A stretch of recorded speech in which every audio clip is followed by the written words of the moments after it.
Stuff I Learned Yesterday, episode 630. Shower Thoughts.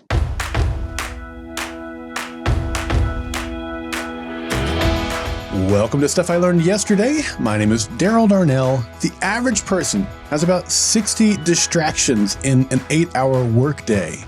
And I believe that if you aren't learning, you aren't living.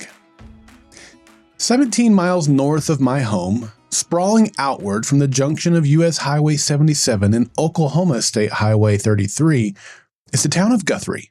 Guthrie was just a railroad stop until the Oklahoma Land Run of 1889, which was depicted in the Tom Cruise and Nicole Kidman movie Far and Away. There, almost overnight, the town exploded to a population of 10,000 and was soon appointed as the first capital of Oklahoma Territory. When Oklahoma became an official state in 1907, Guthrie was our first capital before it moved to Oklahoma City 3 years later. The relocation of the capital was nearly a death blow to the town, but over the years it managed to prosper again. Today, it has a growing population of nearly 12,000, and it leans heavily into the Victorian-era history which first brought the town to life. The town is still filled with beautifully restored Victorian homes, turn-of-the-century state buildings, and a downtown district that is listed as a National Historic Landmark. While it's a great place to visit any time of the year, the town loves to do special events during the Christmas season. On one particular Saturday each December, two of these events coincide. The first is a self-guided tour of many of the Victorian homes, and the second is what the town calls Victorian Walk Nights, where the downtown district is filled with residents dressed in Victorian garb, carolers and other entertainers fill the streets, the shops have Victorian-themed artisans, and folks from miles around come to walk around and take in all of the nostalgia-filled vibes. My wife, Carrie, and I spent the day in Guthrie last month touring homes and enjoying the Victorian walk. We had a great time throughout the day, learning more about the town's history and meeting a lot of friendly people. Eventually, we made our way back to the car, pointed it southward, and began heading home.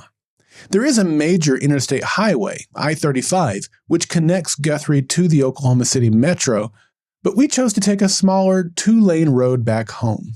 That road cuts through what is still mostly farmland and horse pastures. The sun had long fallen below the western horizon, which led Carrie and I to do a double take a few miles into our journey.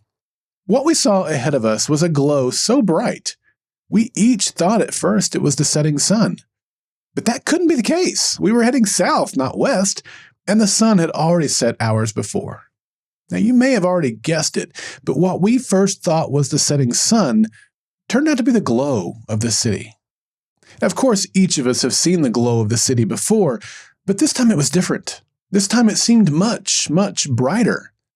But the truth is, it had been so long since either of us had ventured outside the lights of the city or the major highways coming into the city that we'd forgotten just how big the glow is when you remove yourself from it. It's not just the lights or hustle and bustle of the city that we can become blind to. In today's world of cell phones, tablets, mobile computing, and internet-enabled automobiles, most of us are always connected to the grid whether we live in the city or not. All of those devices tether us to an endless stream of ads, videos, photos, data, and distractions.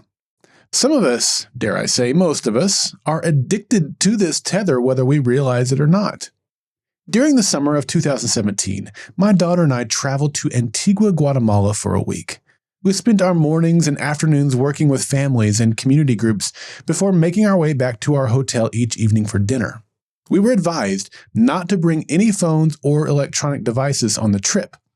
Now, we ended up bringing an old phone that we could connect to Wi-Fi at the airport to let Carrie know when we'd arrived back in the States. But while we were in Guatemala, the phone's only use was taking photos.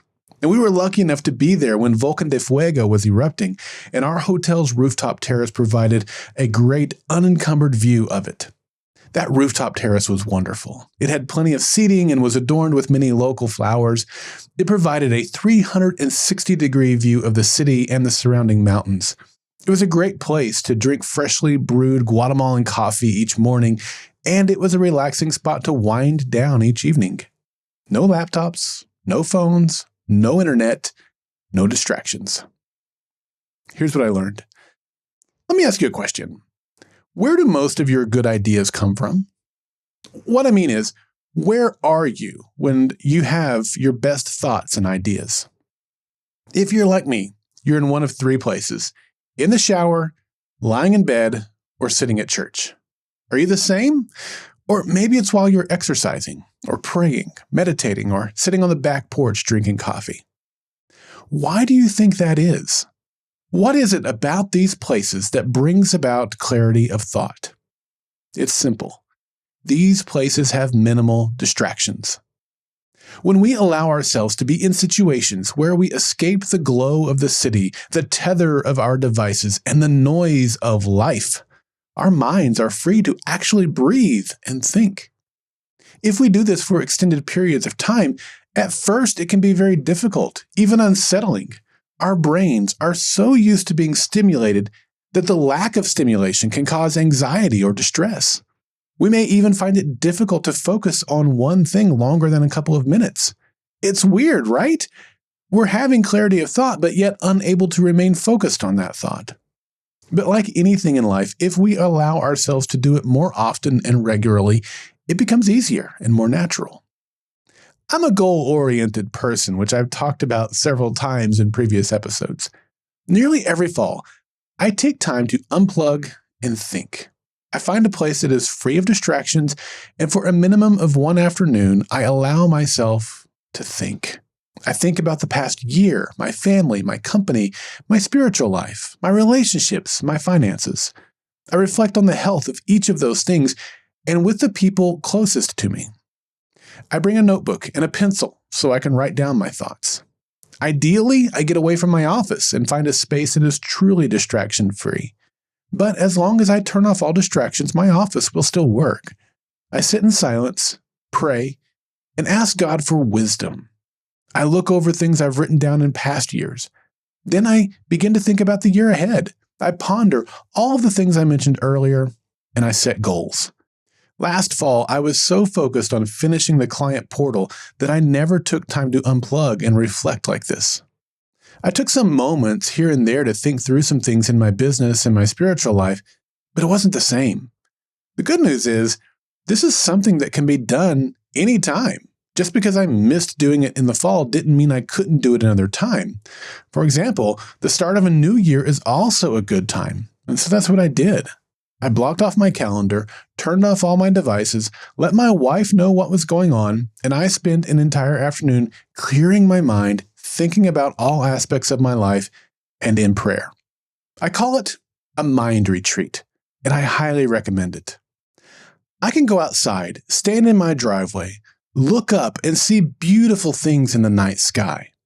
However, if I take the time to get away from the glow of the city, I'll see so much more when I look up at that same sky. Things that were impossible to see from my driveway are now visible and vibrant.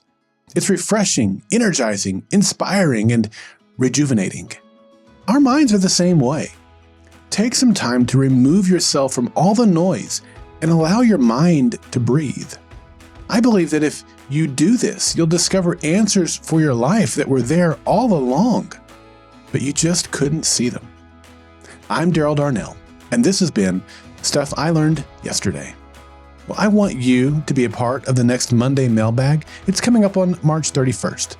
Monday Mailbag is your opportunity to share what you've learned so that other listeners and I can learn from you. It can be a message as short as 30 seconds, or it can be several minutes long. It doesn't matter, just as long as it's something that will benefit others. You can send in questions or responses to my SILY episodes, and I'll respond to them via Monday Mailbag episodes. You can participate in Monday Mailbags by visiting the Golden Spiral Media listener feedback page at goldenspiralmedia.com/feedback, or shoot me an email at feedback@goldenspiralmedia.com.